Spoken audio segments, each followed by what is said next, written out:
मैं डॉक्टर गीता राय, सहायक प्राध्यापक भूगोल, ग्लोबल वार्मिंग विषय पर लेक्चर दे रही हूँ। ग्लोबल वार्मिंग, भूमंडलीय तापन, यह विषय हर कक्षा में किसी न किसी रूप में शामिल रहता है। ग्लोबल वार्मिंग है क्या? भूमंडलीय तापन वायुमंडल एवं पृथ्वी के जलवायु तंत्र के औसत तापमान में जब निरंतर वृद्धि होती है तो यह भूमंडलीय तापन है। अर्थात पृथ्वी से लगा हुआ जो वायुमंडल है, जो कि जलवायु तंत्र का हिस्सा है, बल्कि वही जलवायु तंत्र है, इसके औसत तापमान में निरंतर वृद्धि भूमंडलीय पर्यावरणीय समस्या हो गई है। अर्थात यह पर्यावरणीय समस्या पूरी पृथ्वी को समान रूप से प्रभावित कर रही है। इसका कारण है, ग्लोबल वार्मिंग का कारण है कृत्रिम रूप से ग्रीन हाउस गैसों में वृद्धि। यहाँ यह कृत्रिम शब्द बहुत महत्वपूर्ण है, क्योंकि प्राकृतिक रूप से जो घटनाएं घटित होती हैं उससे इतनी समस्याएं नहीं उत्पन्न होती। अर्थात कृत्रिम रूप से जब ग्रीन हाउस गैसों की वृद्धि होती है तब वह समस्या बनती है। ग्लोबल वार्मिंग को समझने के लिए हरित गृह प्रभाव समझना बहुत आवश्यक है। हरित गृह एक ऐसा कांच का घर है जिसको ठंडे प्रदेशों में फसलें उगाने के लिए उपयोग किया जाता है। इस गृह का उपयोग इस प्रकार किया जाता है कि ठंड का असर इन फसलों पर, पौधों पर नहीं पड़े। इसका नियम यह है कि सूर्य से आने वाली लघु तरंगें इस कांच के घर में प्रवेश करती हैं और इस कांच के घर को गर्मी प्रदान करती हैं, और जब यहां से विकिरण होता है तब यह कांच का घर इस गर्मी को बाहर नहीं जाने देता। अर्थात हरित गृह प्रभाव यह है कि सूर्य से आने वाली लघु तरंगें अंदर आ सकती हैं, लेकिन यहाँ की ऊष्मा बाहर नहीं जा पाती। यही प्रभाव, हरित गृह प्रभाव, वायुमंडल का वरदान है, जो पृथ्वी पर जीवन के लिए बहुत आवश्यक है। हम इस बात को अच्छे से समझ लें कि हरित गृह प्रभाव नुकसानदेह नहीं है, यह लाभकारी है। अगर हरित गृह प्रभाव वायुमंडल का नहीं होता तो पृथ्वी जो होती वह शीतल ग्रह होती और उस पर जीवन संभव नहीं था। दूसरा महत्वपूर्ण बिंदु है कृष्णिका विकिरण, ब्लैक बॉडी रेडिएशन। यह बहुत महत्वपूर्ण है, जिस बिंदु को हम वायुमंडल और तापक्रम समझने में करते हैं। पृथ्वी जिस भी तापमान पर रहती है और वह उसी तापमान को विकिरित करती है। जब सुबह 4 से 5 बजे सारा सूर्यातप खत्म हो जाता है, ऊष्मा पृथ्वी खत्म कर देती है, रिलीज कर चुकी रहती है, तब पृथ्वी का धरातल ठंडा हो जाता है और वह ठंडी तरंगें छोड़ती है। दोपहर के समय 2 से 4 बजे तक पृथ्वी का धरातल बहुत गर्म रहता है और वह गर्म तरंगें छोड़ती है। तो इस प्रकार हम देखते हैं कि यह अगर धरातल है तो पृथ्वी का धरातल अगर गर्म है और यह 15 डिग्री तापमान है तो यह 14 हो सकता है, यहाँ 13 डिग्री तापमान हो सकता है, यानी क्रमशः तापमान कम होता जाता है। यह पृथ्वी का कृष्णिका विकिरण प्रभाव है। अगला महत्वपूर्ण बिंदु है CFC, क्लोरोफ्लोरोकार्बन गैसें।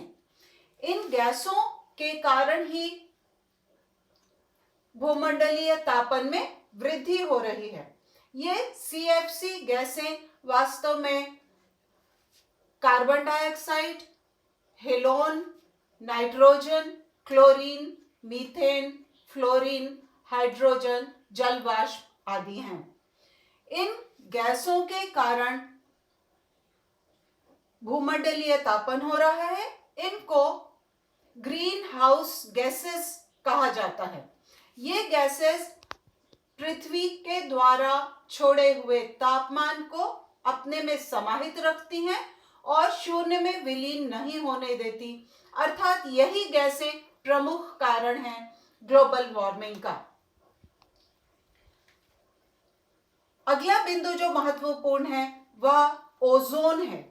ओजोन गैस समताप मंडल में पाया जाता है।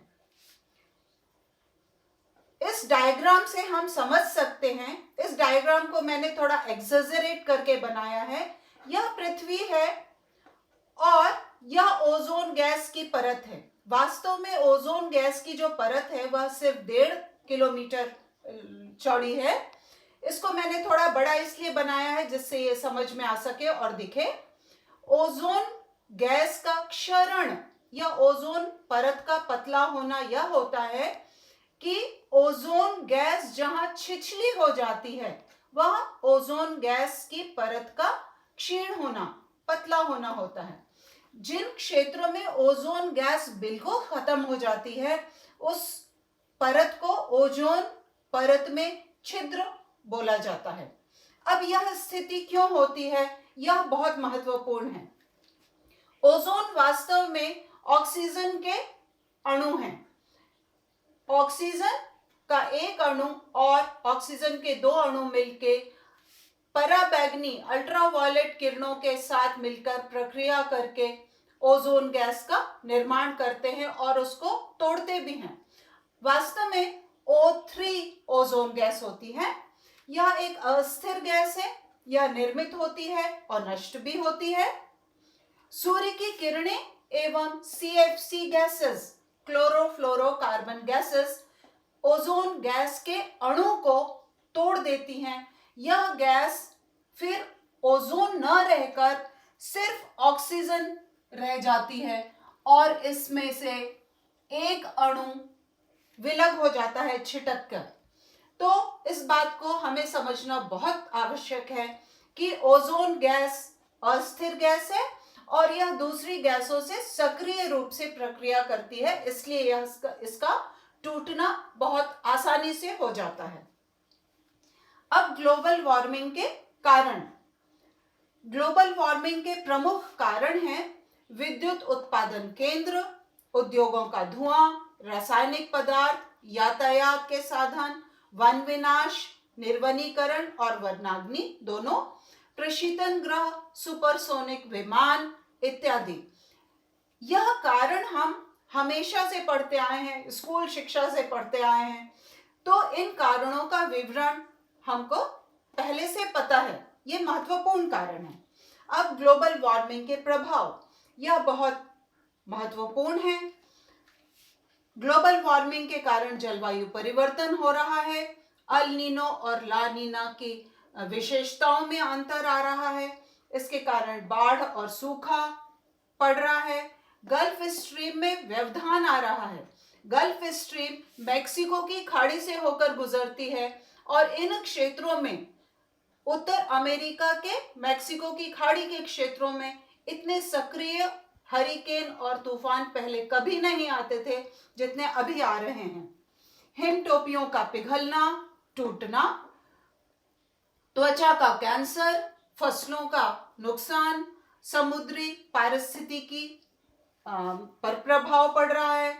मत्स्य उद्योग, प्रवाल पर प्रभाव पड़ रहा है क्योंकि समुद्री पारिस्थितिकी डिस्टर्ब हो रही है।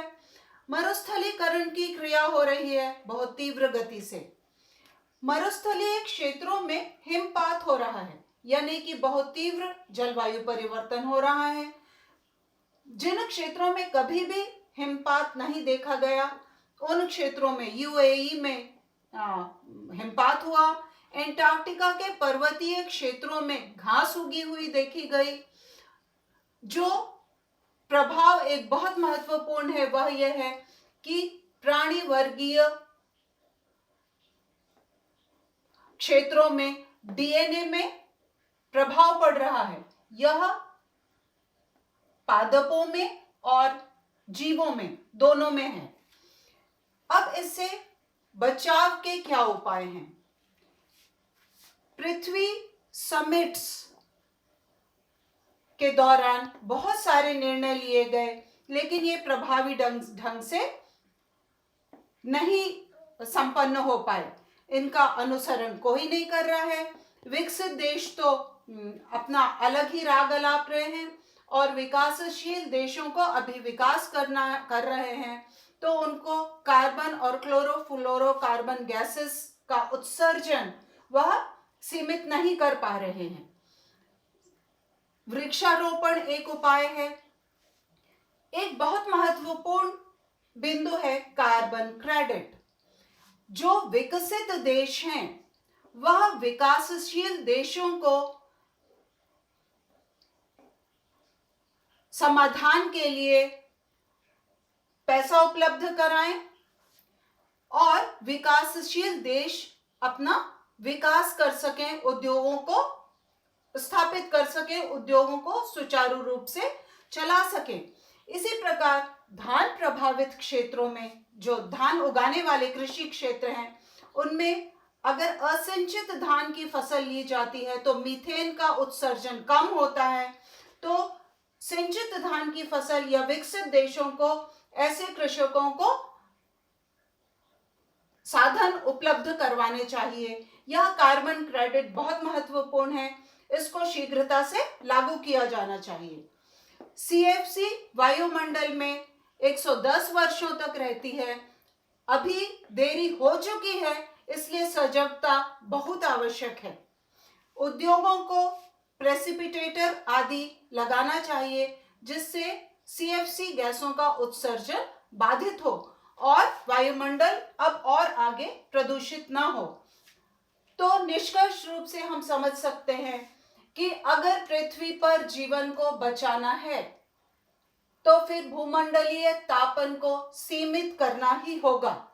अगर 2 डिग्री सेंटीग्रेड तापमान बढ़ जाता है धरातल का, तो हिम टोपियों का पिघलना और द्वीपों का डूबना और अन्य तरह के जो प्रभाव हम देख रहे हैं वह सब होते रहेंगे और जीवन प्रभावित होगा। धन्यवाद।